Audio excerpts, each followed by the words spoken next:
Hola a todos, en este video estudiaremos elementos esenciales de la genética de poblaciones y la ingeniería genética. Para iniciar, ¿qué es la genética de poblaciones? La genética de poblaciones se encarga del estudio de las variaciones genéticas dentro de una población, humana o población de microorganismos. La genética de poblaciones, a través de estudios de modelado, puede investigar los cambios en las frecuencias de genes y alelos y con ello predecir las mutaciones que pueden ocurrir en una población, las implicaciones que esas mutaciones pueden tener dentro de una población. Además se encarga del estudio de los alelos polimórficos, de los polimorfismos de un solo nucleótido. Esto lo hace a través del uso de modelos matemáticos, de la aplicación de las leyes de Mendel y de la teoría evolutiva moderna. La genética de poblaciones además ha contribuido a entender el concepto de especiación, que en resumen nos explica cómo las diversas especies han surgido en el planeta Tierra. Por otra parte, el acervo genético es el conjunto de genes que encontramos circulando dentro de una población. La población africana, por ejemplo, cuenta con un acervo genético en particular que es representada por los alelos circulantes. Los alelos circulantes son los genes que están en cada uno de los individuos que constituyen esa población. De la misma manera, la población europea contiene su acervo genético, la población americana también contiene su acervo genético, lo mismo podemos decir de la población mexicana, la población sonorense y de cualquier país o de cualquier continente. Ahora bien, los factores que influyen en la diversidad del acervo genético son diversos. Podemos mencionar a las mutaciones, por otra parte, a la deriva genética. Otro factor que también influye es la selección natural, la diversidad ambiental, la migración y los patrones de apareamiento no aleatorio. Como ya lo sabemos, las mutaciones pueden ser ocasionadas por diversos factores, desde factores físicos, químicos o biológicos, ocasionadas por mutaciones espontáneas. La deriva genética se produce por la interacción que hay entre el individuo con el medio ambiente, que a su vez está relacionado con la selección natural, donde las especies que más se adaptan al ambiente son las que sobreviven. La diversidad ambiental, el clima, las condiciones a las que están expuestas los organismos o las especies, la migración, como las aves, como los mismos humanos, podemos migrar desde un país a otro, desde un estado a otro, y además los patrones de apareamiento que son no aleatorios, ¿no? Ahora bien, el concepto de deriva genética también nos ayuda a explicar cómo hay ciertos genes que varían en una población y que estos pueden reducirse también dentro de una población. Tenemos aquí dos ejemplos o dos conceptos fundamentales. El primero de ellos es el llamado efecto cuello de botella y el segundo es el efecto fundador. Ambos producen la pérdida o fijación de algunos alelos. El efecto cuello de botella lo podemos explicar con un experimento muy sencillo. Si en una botella colocamos diferentes genes que están relacionados con una población, en la medida de que la botella se va llenando, vemos que por la forma de la botella se va formando cada vez, esta se va estrechando hasta llegar hasta el cuello, lo que significa que en la parte del cuello tenemos un menor número de genes, es decir, el número de genes se va a reducir. Un ejemplo en concreto a nivel poblacional es la población Amish, también conocidos comúnmente como menonitas. Los Amish es una población de origen europeo que dada sus Sus características ideológicas, ellos habitan en sitios específicos, los encontramos en México, particularmente en el estado de Chihuahua, y ellos, debido a sus ideologías, tienden a interrelacionarse muy poco con individuos que no pertenezcan a su grupo, lo cual ocasiona finalmente que los entrecruzamientos entre los individuos de la misma población influyen ahora en que los genes que circulan en la población Amish son genes más reducidos en comparación con otra población que tiene dinámicas diferentes, donde los individuos eligen con una mayor diversidad con quienes van a procrear. Entonces, en el caso particular de esta población, vemos que hay pérdida o disminución de los genes circulantes, lo cual condiciona que se puedan presentar enfermedades de carácter genético. Por otro lado, el efecto fundador nos ayuda a explicar cómo en diferentes escenarios la diversidad genética puede ser reducida. Por ejemplo, si dentro de una población bacteriana seleccionamos una bacteria y la colocamos en un ambiente donde esa bacteria pueda desarrollarse por sí sola, esa bacteria posteriormente daría origen a una población bacteriana que va a contener genes particulares. Esos genes van a estar asociados a esa bacteria que inicialmente colocamos en ese sitio donde se va a desarrollar. Eso implicaría entonces que el número de genes que están relacionados con esa población va a ser un número bastante reducido. Esto puede ser ocasionado también por desastres naturales. Pensemos en un meteorito que cae en un continente, en algún país. Si estamos pensando que es un país que está constituido por 100,000 habitantes y que después del meteorito únicamente quedan 5 personas como parte de la población, el número de genes circulantes también sería reducido a consecuencia de este desastre natural. Por otra parte, los investigadores han conseguido que un genoma sintético, creado por ellos mismos mediante síntesis química, controle las funciones de una célula bacteriana. Esto lo han conseguido al sustituir el genoma de la bacteria Mycoplasma capricolum por otro sintético con la secuencia de la especie Mycoplasma mycoide, de tal forma que la primera ha empezado a actuar y autorreplicarse como la segunda. Este avance puede ayudar a resolver problemas energéticos, ambientales y problemas también de salud. Por otro lado, la aparición de la vida en la Tierra ha logrado entenderse gracias al estudio de las secuencias genéticas. Hoy en día, una de las teorías más aceptadas es que las primeras células se generaron a partir de moléculas de RNAs primitivas. Estas posteriormente dieron origen a las primeras moléculas de DNA, las cuales al agruparse con las primeras dieron origen a las primeras células. Estas eventualmente se diversificaron, dando lugar a las diferentes especies. El experimento de Miller, realizado por Miller y Urey, consistió en simular las condiciones de la Tierra primitiva en un recipiente cerrado a nivel de laboratorio. Este recipiente contenía una mezcla de gases como metano, amoníaco, hidrógeno y vapor de agua. Posteriormente, aplicaron una descarga eléctrica en el recipiente para simular los rayos de la tormenta de la atmósfera de la Tierra primitiva. Después de un periodo de una semana, Miller analizó la mezcla resultante y encontró que contenía varios aminoácidos, los cuales sabemos que son los bloques fundamentales que constituyen a las proteínas y una de las biomoléculas esenciales para la vida.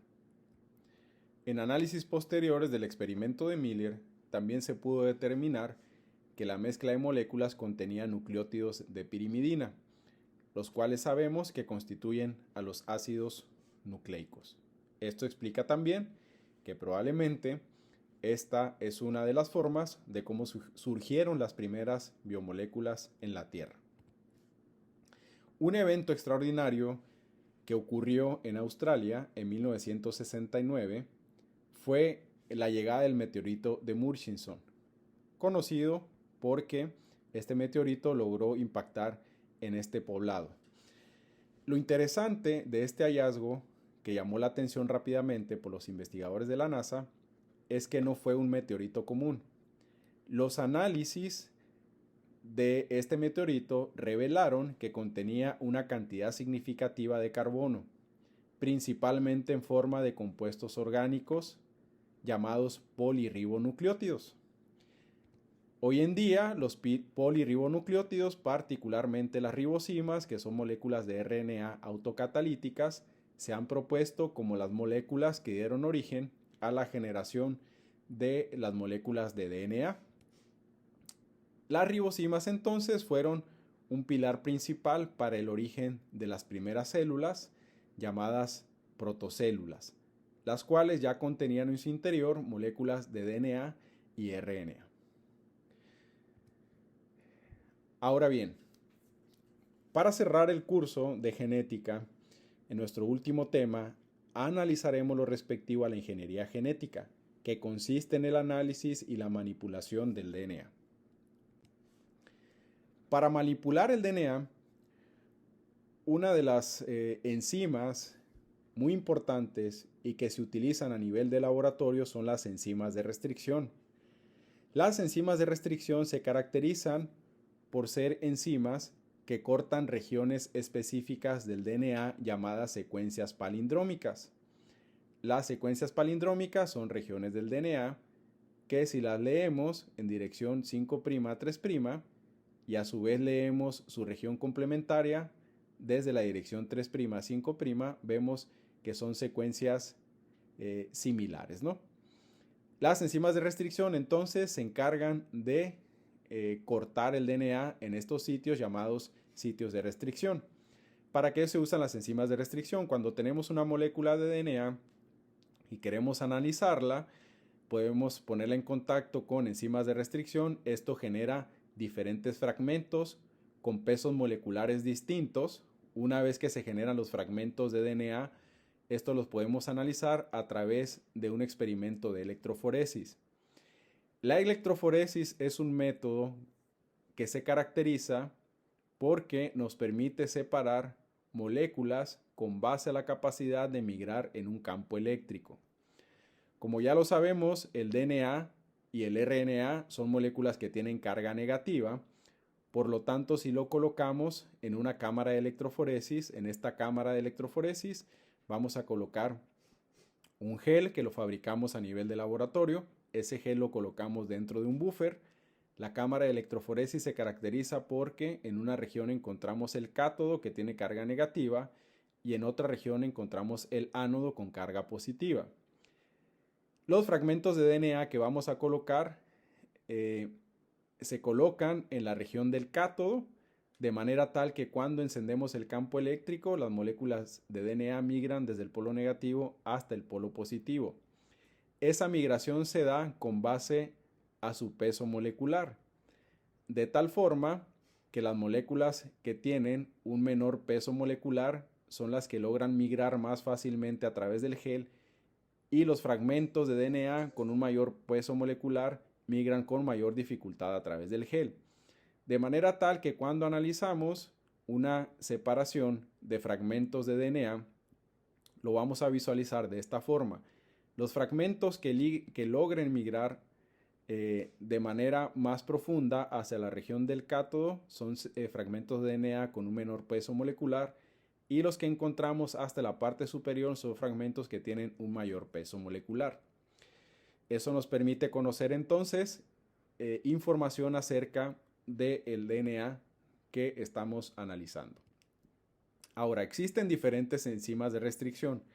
Cada una de ellas se encarga de cortar el DNA en secuencias palindrómicas distintas. Aquí vemos 3 ejemplos de enzimas de restricción. Cada una de ellas va a cortar el DNA en una secuencia específica. Estas enzimas de restricción también logran hacer cortes de manera distinta. Hay enzimas de restricción que cortan el DNA de manera vertical, generando este tipo de fragmentos, y otras moléculas, otras enzimas de restricción generan los llamados fragmentos pegajosos. Las primeras generan fragmentos romos y las segundas generan fragmentos pegajosos. Lo que regularmente se utiliza cuando estamos trabajando con el DNA son aquellas enzimas de restricción que generan fragmentos pegajosos.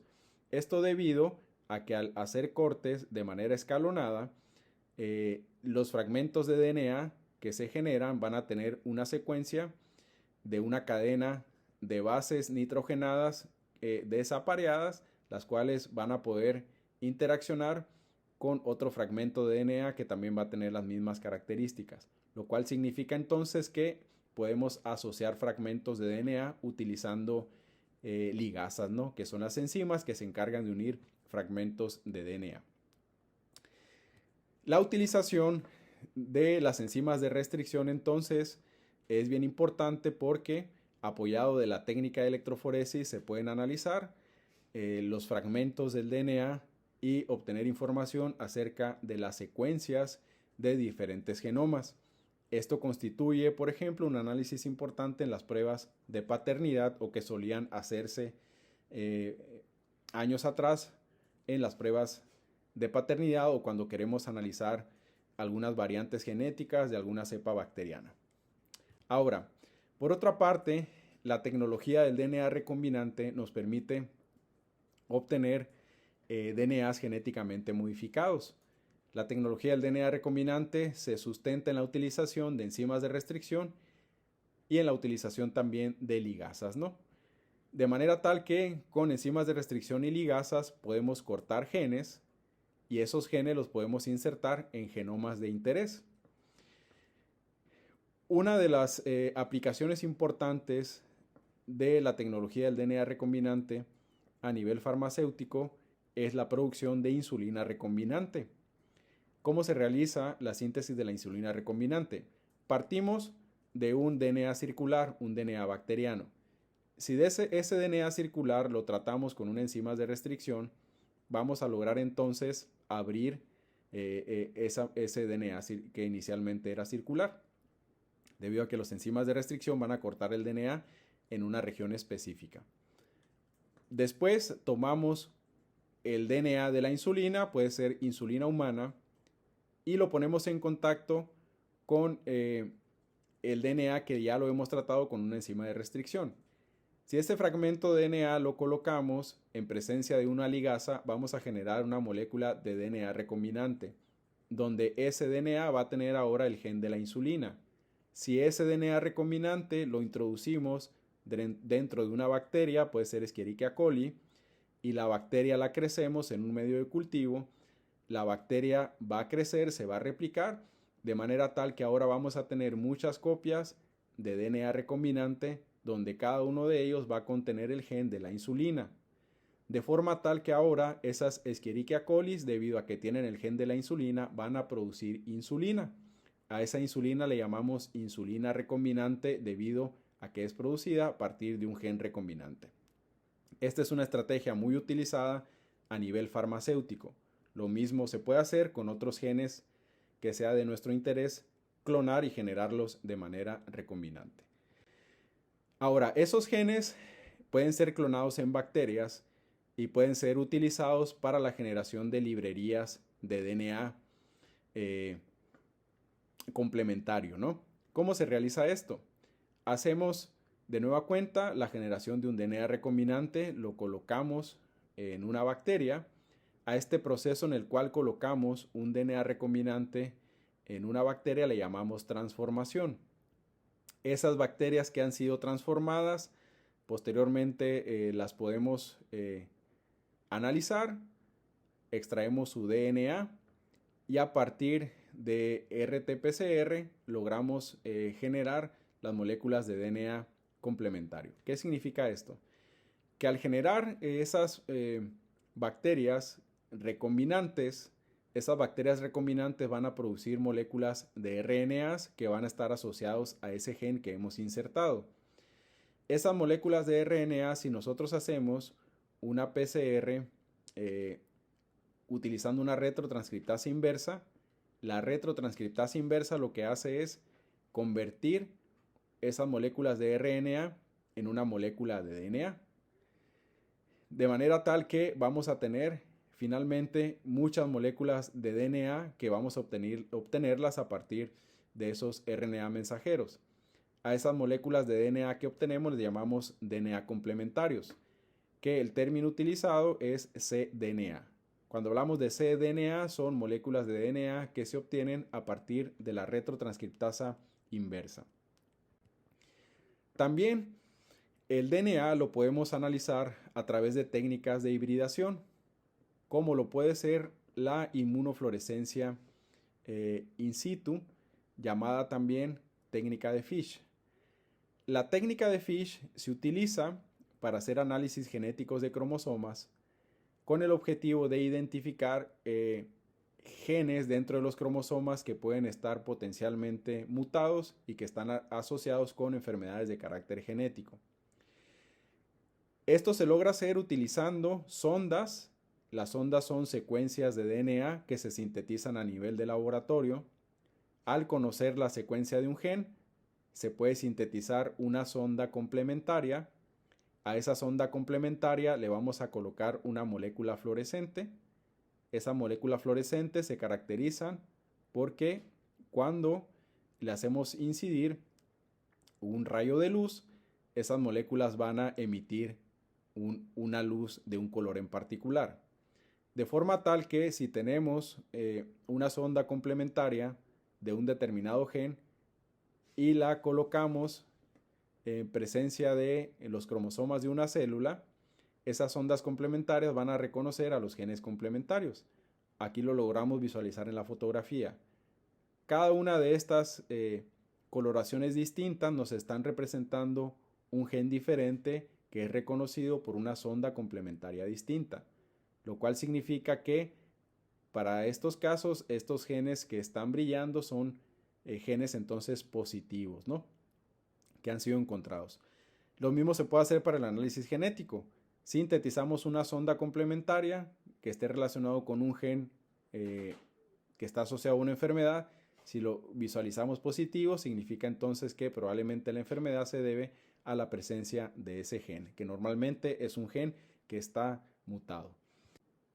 Por otra parte, también podemos detectar moléculas específicas de RNA o DNA mediante transferencia e hibridación. Cuando analizamos las moléculas de RNA a partir de estas técnicas de hibridación, le llamamos Northern blotting. Por otro lado, el Southern blotting consiste en hacer el análisis de secuencias o moléculas de DNA a partir de una hibridación. ¿Y esto cómo se logra? Inicialmente aislamos DNA o RNA a partir de una célula, separamos esos RNAs o DNAs a partir de una electroforesis. Posteriormente, a través de la electrotransferencia, migramos el RNA o el DNA desde el gel de electroforesis a un papel de nitrocelulosa. Una vez que hemos logrado hacer la migración del RNA o del DNA a la nitrocelulosa, esta nitrocelulosa la vamos a poner en contacto con secuencias marcadas de DNA o de RNA. Esas secuencias marcadas de DNA o de RNA van a reconocer secuencias complementarias de DNA o de RNA que estaban en la célula que estamos analizando. De manera tal que si utilizamos una secuencia específica para un DNA en particular o para un RNA en particular y tenemos hibridaciones positivas, significa entonces que esa molécula de DNA o de RNA que estamos buscando efectivamente está presente en la célula. Y con eso podemos conocer los niveles de expresión de los RNAs o la presencia o la ausencia de ciertos genes. Por otra parte, otra técnica basada también en la utilización de sondas marcadas son los microarreglos, que es una técnica más sofisticada, sin embargo, se sustenta en el mismo principio. Los microarreglos consisten en la utilización de microchips. Cada uno de esos microchips tiene secuencias de DNA o de RNA distintas, de forma tal que De manera simultánea se pueden analizar la expresión de miles o millones de genes o la presencia o la ausencia de genes en una célula. Finalmente, como lo comentábamos, los microarreglos se sustentan en la utilización de sondas marcadas y lo que se va a analizar es la complementariedad de esas sondas con las moléculas de DNA o de RNA que están en los microchips. Si tenemos una hibridación positiva, significa entonces que el DNA o el RNA está presente en esa célula. Finalmente, ese análisis se hace con base a un patrón de colores que puede ser representado en forma de los colores del semáforo, rojo, amarillo, verde, o en su defecto vamos a tener algunos sitios que no presenten alguna coloración. Cada uno de estos colores tiene un significado diferente. En la práctica, lo que regularmente se hace es comparar los niveles de expresión de moléculas de RNA o el perfil de genes de una célula sana con respecto a una célula patológica que puede ser una célula de un cáncer. Analizar el perfil de moléculas de RNA de una célula sana y compararlo con el perfil de RNAs de una célula de cáncer. O analizar de manera paralela los genes que están presentes en una célula sana y los genes que están presentes en una célula de cáncer. Por ejemplo, si en una célula de cáncer logramos detectar un gen que está ausente en una célula sana, muy probablemente ese gen esté relacionado con la enfermedad. Si en la célula de cáncer logramos observar que tres tipos de RNAs están expresándose y esos 3 RNAs los vemos ausentes en la célula sana, muy probablemente esos 3 RNAs estén relacionados también con la enfermedad. Finalmente, la técnica gold estándar en los laboratorios de genética es la PCR, llamada también reacción en cadena de la polimerasa por sus siglas en inglés. La reacción en cadena de la polimerasa consiste en emular lo que ocurre a nivel celular en la síntesis de los genes. Para la realización de la PCR, en primera instancia debemos tener nuestra materia de trabajo, que es el DNA. Ese DNA que lo logramos aislar de una célula, de manera inicial lo sometemos a temperaturas altas, lo cual va a provocar la desnaturalización del DNA, es decir, la separación de las dos cadenas. Una vez que logramos la separación de las dos cadenas, vamos a colocar en nuestra mezcla de reacción a nuestros primers de interés, que van a estar relacionados con los genes que queremos amplificar. Estos primers normalmente son primers comerciales que nosotros a priori los seleccionamos de acuerdo al gen que queremos sintetizar. Ahora bien, una vez que colocamos los primers, colocamos a la DNA polimerasa y a sus sustratos, que son los nucleótidos, de manera tal que la DNA polimerasa se va a unir a los primers respectivos y va a empezar a hacer las copias del DNA. De forma tal que este ciclo que hemos explicado se va repitiendo n veces hasta lograr generar muchas réplicas de esa molécula de DNA.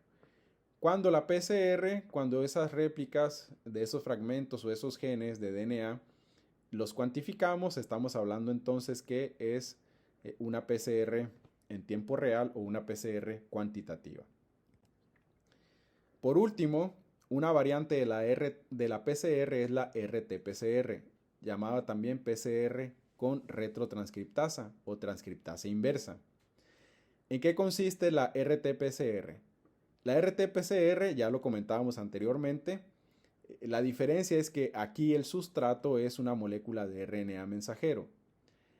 Inicialmente esa molécula de RNA mensajero la vamos a poner en contacto con una retrotranscriptasa. La retrotranscriptasa lo que hace es, a partir de la molécula de RNA mensajero, genera DNAs complementarios.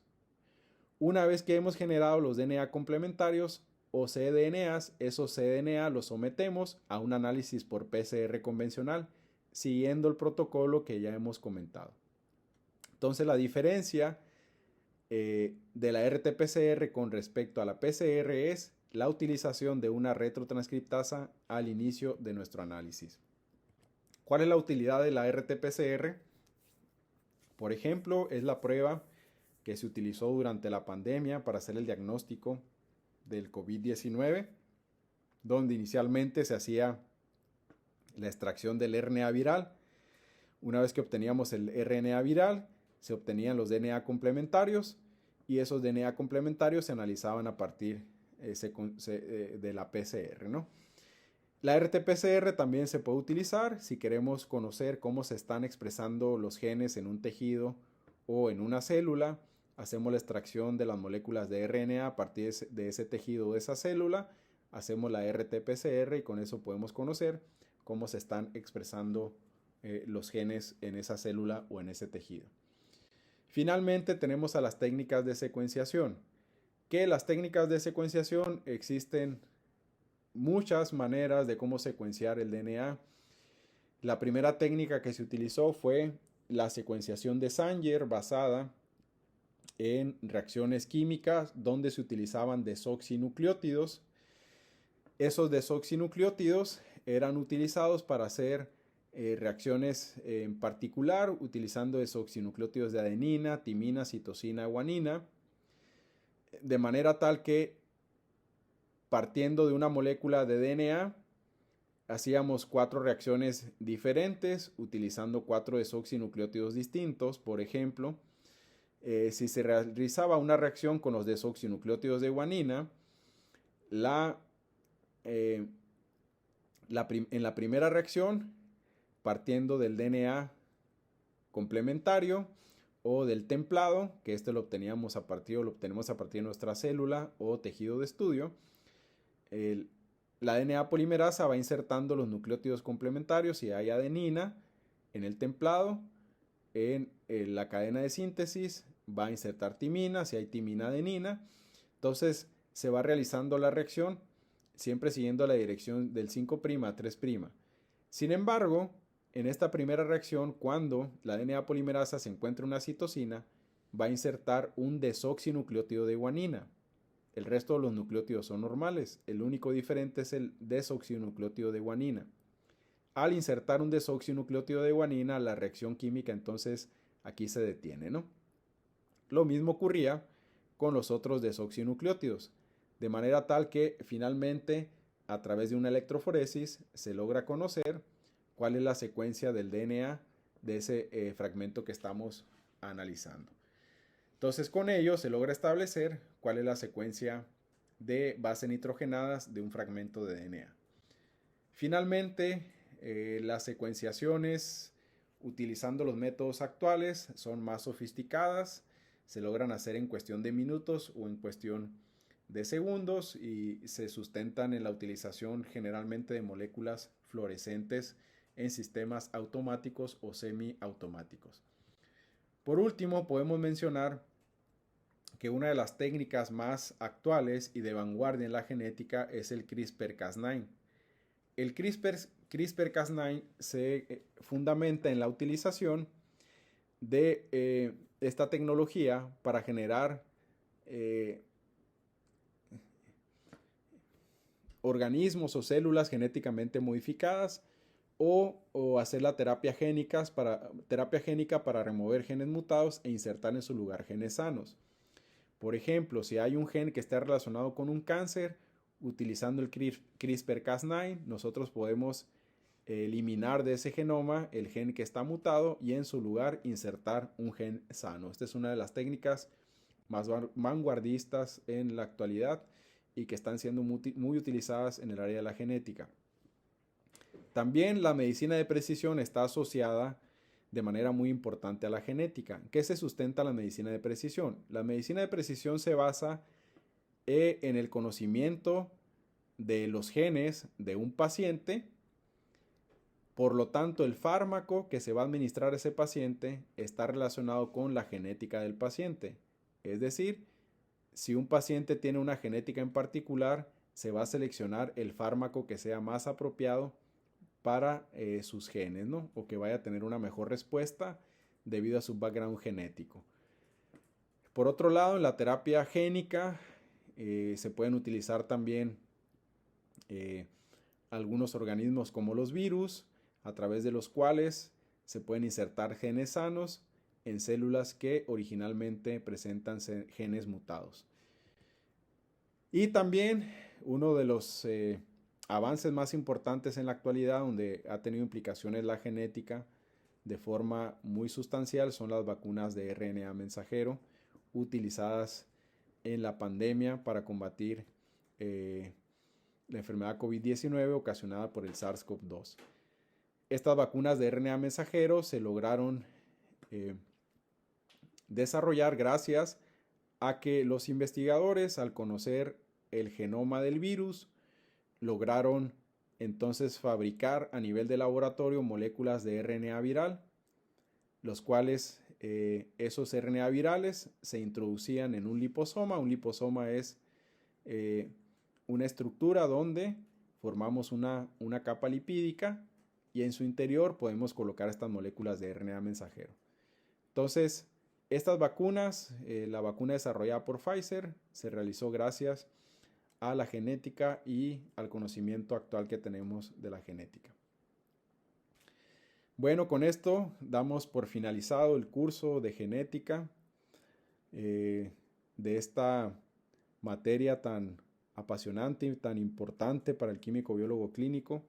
Les deseo el mejor de los éxitos y que disfruten este video y que sigamos aprendiendo juntos en los próximos semestres, no solamente de genética, sino también de otras áreas de interés y de importancia en su formación. Saludos para todos.